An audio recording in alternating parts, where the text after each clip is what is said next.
네, 제가 이번 주에 준비한 거는 저 그 PhD 수업 파이널 프로젝트 그냥 제가 스스로 한 건데요. 그냥 이미지 클래시피케이션을 한번 베이지안 방법론으로 한번 해봤는데 살짝 좀 아쉬운 감이 있지만 그냥 여러분들께서는 그냥 편하게 들어주시면 될 것 같아요. 일단은 이 연구의 시작은 그러니까 저희는 되게 사물을 보면은 바로 즉각 캐치를 하잖아요. 아무리 멀리 있더라도 이 자동차네, 버스네, 혹은 나무네, 사람이네 이게 가능한데 과연 컴퓨터도 가능할까라는 의문점에서 시작을 했고요. 이거를 하기 위해서 그러니까 멀리 보여 있는 거를 좀 하기는 어려우니까 그냥 이미지를 좀 블러리 처리를 했어요. 이미지를 블러리 처리하면은 선명도는 떨어질 수 있겠지만 그 이미지가 가지고 있는 고유의 특징, 캐릭터리스틱을 이제 좀 더 잘 파악한다고는 되어 있거든요. 그래서 이미지 블러리를 했을 때 과연 컴퓨터는 잘 알아맞힐 수 있을까라는 그런 의문점에서 시작을 했습니다. 그리고 실제로 여기 방법이 저는 이 논문을 참조를 했는데요. 아니스트로픽 디피전 딥 러닝 이 논문을 참조를 했는데요. 그래서 그냥 여기 있는 코드를 한번 실행을 해봤을 때 결과가 이렇게 나오거든요.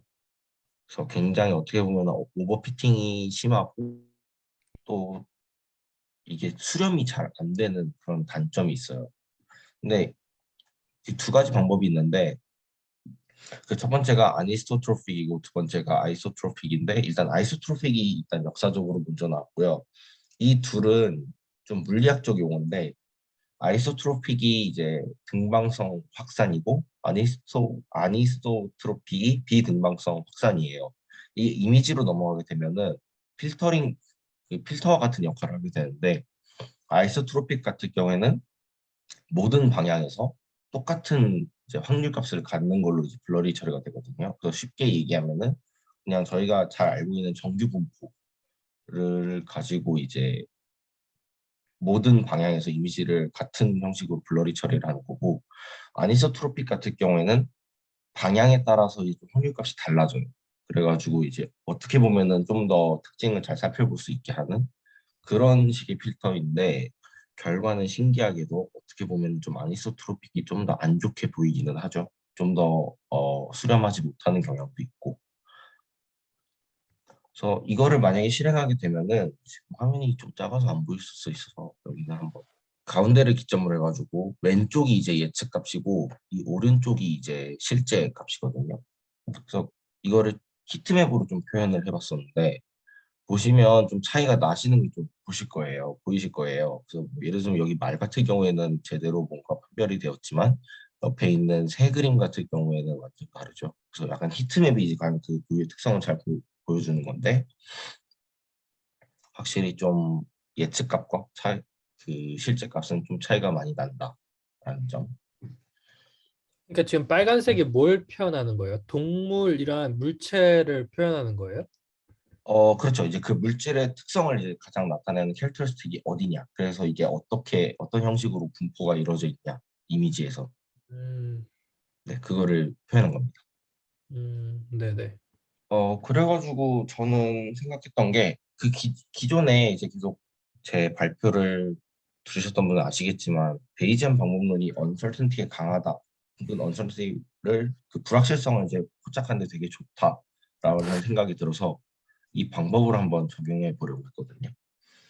그래서 저는 일단 교수님께서 해보라는 것도 있어가지고 첫 번째로는 이제 VA를 한번 그 해보려고 했고 두 번째는 그냥 베이지안 뉴럴넷을 활용하려고 했는데 베이지안 뉴럴넷 같은 경우에는 일단 되게 연산량도 많고 복잡도가 좀 심하다고 해가지고 찾아보니까 논문 중에 마지막 레이어만 이제 베이지안 리니어로 하는 게 있더라고요. 그래서 그걸 한번 차용해 보려고 이 두 가지 방법을 써봤습니다. 근데 문제가 하나 있는 게 VA는 제너레이팅 모델이에요. 그 겐과 비슷하게 이제 생성 모델이어서 얘가 이제 unsupervised learning이죠. 그게 어떤 문제를 일으키냐면은 분류 작업할 때 쓰이지가 않는 거예요. 왜냐하면 분류 작업은 이제 supervised learning이니까. 그래가지고 저는 그냥 어차피 데이터 자체는 라벨링이 되어 있으니까 VA 모델의 인코더 부분에 그냥 클래시피케이션 레이어를 하나 추가를 했어요.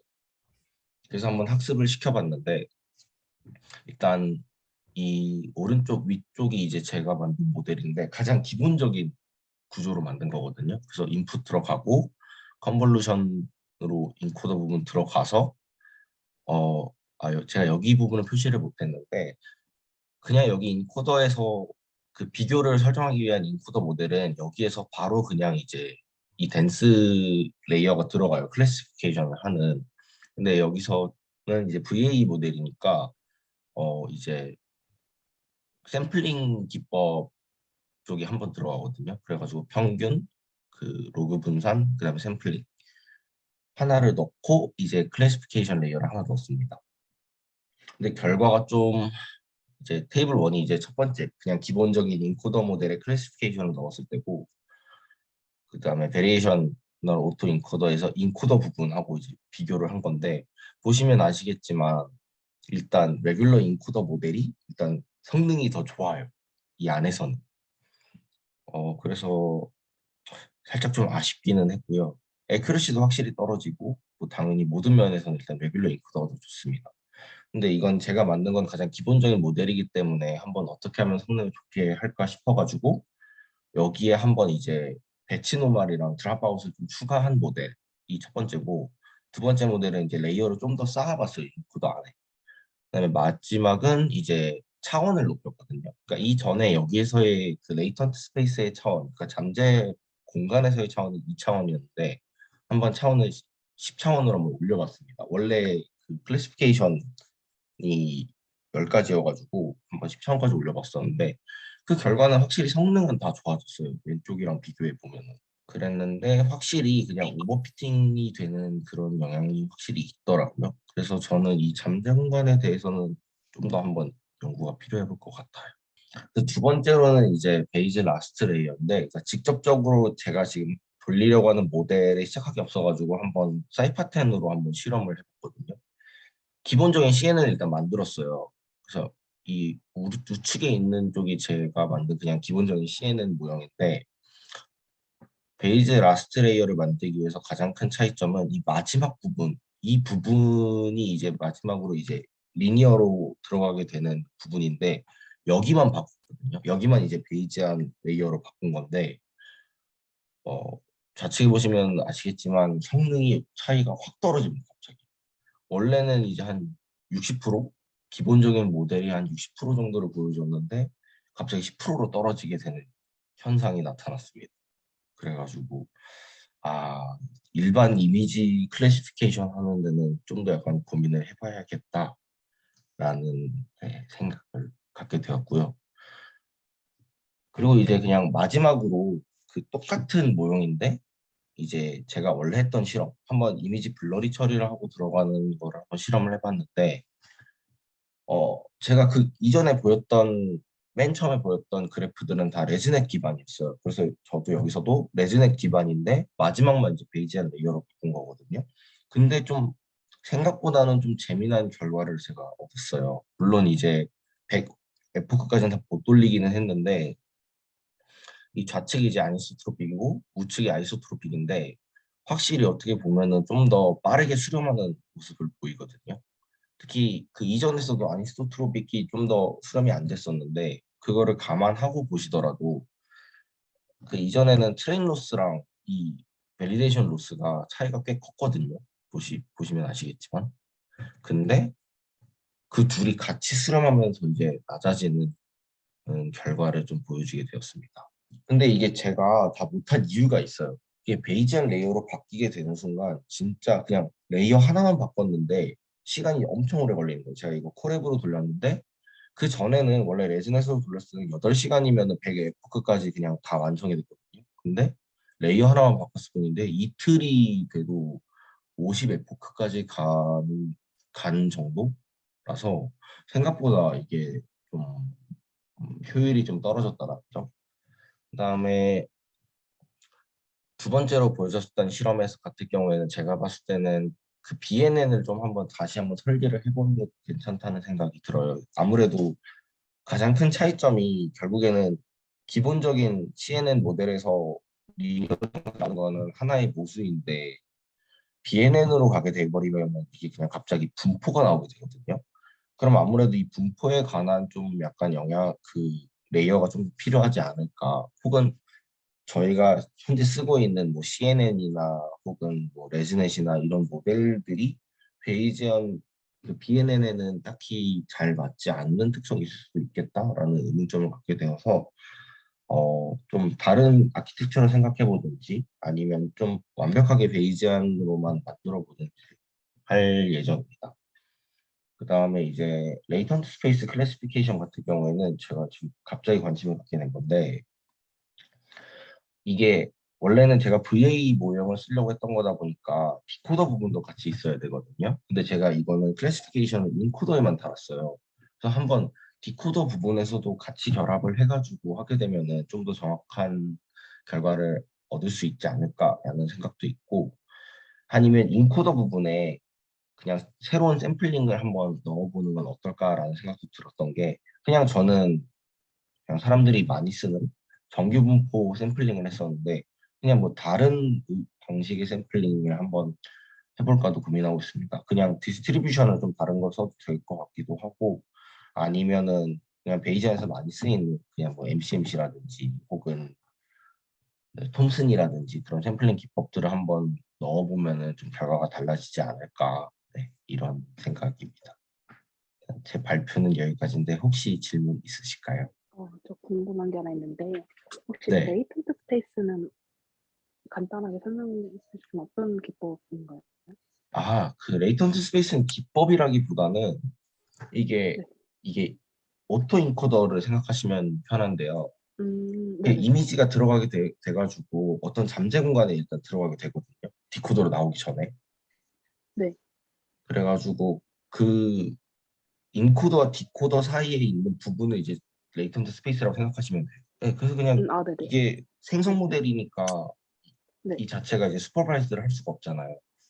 그래서 네네. 저는 어차피 디코더에서는 인풋이 들어갔던 게 이제 다시 빠져나오는 거니까 그 인코더 부분에서 한번 클래시피케이션을 한번 시키게 되면은 좀 더 잘 구별할 수 있지 음, 않을까라는 생각에서 그냥 여기에 한번 음, 네, 한번 넣어봤습니다. 아, 네. 근데 그렇게 넣어본 게 지금 10%가 나온 거죠? 아니에요. 그 10%가 나온 거는 이제 베이즈 라스트레이어서 좀 다른 거예요. 이거는 그냥 CNN에서 이제 마지막에 베이지안 레이어를 추가한 거예요. 바꾼 거예요. 그냥 레이어만. 아, 그러니까 원래 이 부분이 그 맞아요. 빨간 표시해 놨는데 이 부분이 원래 CNN에서는 그냥 리니어로 나오는 건데 이거를 한번 이제 베이지안 리니어로 한번 해본 거예요. 그다음에 여기 같은 베이지안 경우엔 리니어는 뭐예요? 이거는 좀 설명드리기 저도 좀 빡세기는 한데 그냥 그러니까 이제 리니어 레이어가 아니라 그 리니어 레이어인데 그 일반적인 트레디셔널 그냥 아키텍처에서는 그냥 값이 나오잖아요. 얘가 네, 뭐다라고. 근데 네. 베이지안 쪽은 이게 분포로 나와요. 아, 그래서 좀 더 확률값을 지니게 되거든요. 근데 accuracy가 10%면은 너무 안 좋은 거 아니에요? 그냥 찍은 네, 거잖아. 저도 참 이렇게 나와서 좀 당황스럽긴 하더라고요. 원래 CNN이 60%인데 아무래도 제가 모델을 좀 잘못 설계한 게 아닌가 하는 생각이 드네요. 그다음에 여기서도 약간 좀 그냥 인코더 클래시피케이션은 여기 제트민 여기서부터 이제 샘플링이 없는 거거든요. 제트민부터 샘플링 없이 그냥 바로 10개로 넘어가는 건데 오히려 샘플링을 하고 났을 때가 좀 더 결과가 안 좋아서 네, 그것도 좀 신기하기는 했어. 물론 이것도 약간 좀 확인이 필요한 게 그냥 레이턴트 스페이스에서 그냥 클래시파이어를 추가한 게 저도 이게 처음이고 그래서 완벽하게 통제를 하고 했다라고 하면 좀 무리가 좀 있습니다. 네, 혹시 다른 질문 더 있으신가요? 저기 아니스트로픽에서 네, 방향으로 를 준다고 했는데 그러면 그거는 방향이 어떤 방향인 건가요? 약간 그 방향이라고 그러니까 그 이게 물리학적인 용어인데 그 어떤 그 뭐라 그래야 되지? 그 약간 그 이미지에 따라 약간 트렌드라는 게 있잖아요. 아이소트로픽 같은 경우는 이 트렌드를 다 무시하고 그냥 다 똑같은 필터를 씌우는 거고 아니소트로픽 같은 경우에는 이 트렌드에 따라서 좀 더 얘는 좀 더 강하게 주고 얘는 좀 적게 주고 약간 하는 그런 게 있습니다. 그래서 오히려 아니소트로픽이 좀 더 그 특성을 잘 보이게 만든다. 네, 이런 게 있다고 하더라고요. 주현님 석사 논문은 뭐로 해요? 저는 일단 과정에 논문은 없어요. 그냥 제가 알아서 쓰는 거여가지고 일단 아, 아직까지 고민하고 있습니다. 근데 논문을 안 쓰면 그러면 석사 수료인 거예요? 아니 저희는 논문이 아니라 그 캡스톤 프로젝트를 참여해야 돼요. 그게 이제 필수여가지고 그게 거의 이퀄 논문 아니에요, 그러면? 쉽게 생각하면은 그렇죠. 근데 음, 이제 뭔가 논문은 좀 더 어떻게 보면은 새로운 기법들도 한번 해보기도 하고 아니면 어떻게 하면 좀 더 이렇게 성능을 좋게 하는 그런 게 있는데 음. 아무래도 통계다 보니까 저희는 분석을 어떻게 했다 혹은 이런 쪽으로 갈 경향성이 좀 높아요. 아하, 오케이. 음, 근데 제 스스로 그냥 한번 써보고 싶어가지고 그냥 저는 지금 여기서 아마 이 레이턴트 지금 상황에서는 레이턴트 스페이스를 좀 더 하지 않을까 싶어요 지금.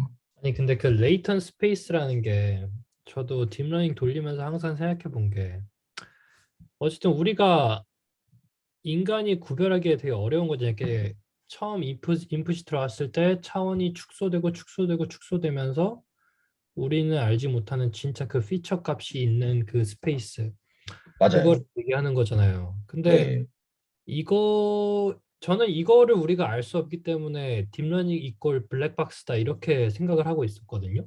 이게 맞나요? 네. 일단 저도 일단 그렇게는 생각을 하고 있거든요. 음, 그래가지고 원래 거기서 이제 샘플링이 들어간 이유가 거기서 들어가게 된 거긴 한데 좀 더 특징을 보여주면서 불확실성을 보여주지 않을까라는 생각에서 해봤는데 참 신기하게도 결과가 일단 신통치는 않네요. 근데 저는 이러한 연구가 되게 많이 이루어져야 한다고 생각해요. 실제로 제 가까운 랩실에 있는 친구 한 명이 이 레이턴 스페이스에 관해서 연구를 하다가 이젠 그 분야에서 통용되는 액큐러시가 이러한 문제점이 있구나, 레이턴 스페이스에 이러한 부분을 잘 못 찾고 있구나를 알아가지고 거기에서 아이디에이션을 얻어가지고 하나를 이렇게 집어 넣었더니 성능이 진짜 비약적으로 올라가서 논문에 나간 그게 있거든요. 아 진짜요? 네, 그래서 신기하다. 제가 물어봤는데 이 친구한테 너는 어떻게 이러한 아이디에이션을 했냐 이랬더니 다른 사람의 모델을 구현한 것들을 천천히 한 레이어 하나하나를 이렇게 다 생각하면서 그 레이턴 스페이스 그런 거에서 생각하면서 중간중간 한번 찍어보기도 하고 물론 찍어봐도 자기가 알 수 없겠죠. 이러한 참고로 얘는 이미지 데이터 가지고 하는 연구였어요. 저랑 그러니까 비슷하네요. 그런 거를 찍어보고 이러면서 지금까지 나와 있던 previous work들의 문제점이 무엇일까 이런 걸 봤을 때 공통적으로 나오는 그러한 문제점이 있더라. 그래가지고 이거를 이렇게 고쳐보면 되지 않을까 해서 그냥 간단한 아이디에이션이 나오면 이제 그걸 어떻게 하는 툴은 뭐 그냥 심플하게 풀리 커넥트 레이어를 쓰든 뭐 어텐션을 쓰든 되게 심플한 걸로 갔는데 비약적으로 높아져가지고 어 되게 교수님도 되게 좋아하시고 논문도 내고 막 그랬다고 들었어요. 예. 그 나중에 한번 음. 어떻게 연락처라도 좀 한번 알려주시면 좀 생각 그러니까 좀 저는 해보게. 이러한 뭐라고 해야 될까 블랙박스를 좀 이렇게 해부할 수 있는 그러한 연구가 그 걔가 뭐라 했더라 뭐 undesirable 뭐라고 뭐 시키려는데 잘 모르겠어요. 그 연구 이름 까먹었는데 어쨌든 저는 이러한 블랙박스가 빨리 극복되는 그날이 오기를 기대합니다. 감사합니다. 네. 근데 저도 이게 사실은 여기가 제일 막혔던 게 VA에서 한 번도 클래시피케이션 전술을 본 적이 없거든요. 음, 이거는 말 그대로 약간 행성 모델이니까.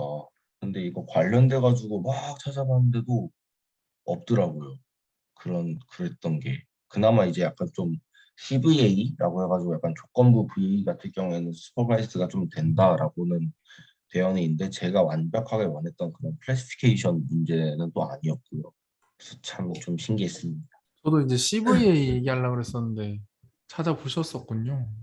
네, CVA 찾아봤는데 그것도 제가 완벽하게 원했던 그런 클래시피케이션 모델은 또 아니었고요. 근데 이거 VAE로 나온 분포에서 그거를 클래시피케이션 하면 안 되나요? 끝에 레이어 추가해서? 근데 애초에 학습 자체가 일단 비지도로 된 거잖아요. 이게 라벨링 없이. 그러다 보니까 얘가 과연 그게 있을까라는 생각에서 일단 맨 처음에는 그냥 인코더 부분에만 설정을 한 거거든요.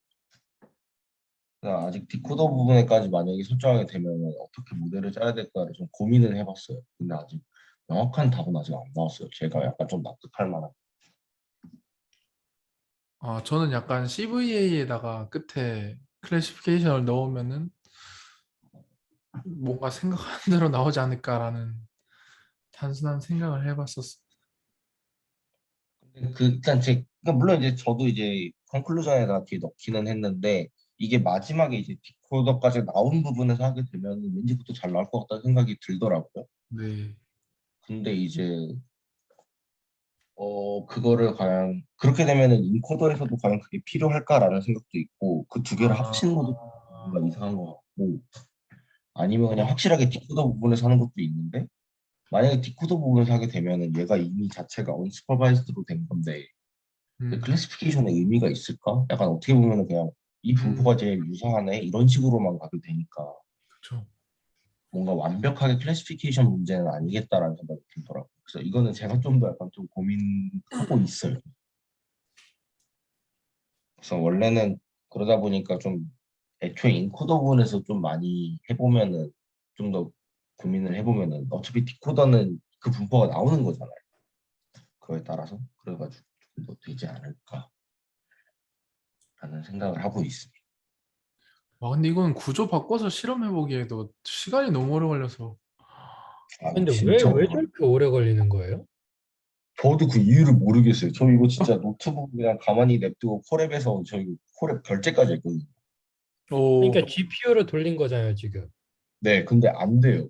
아니, 이틀을 걸리는 거를 어떻게 해?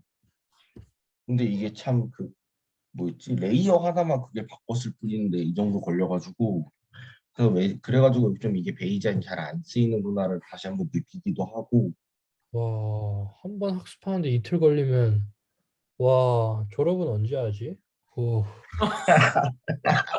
큰일 난다, 진짜.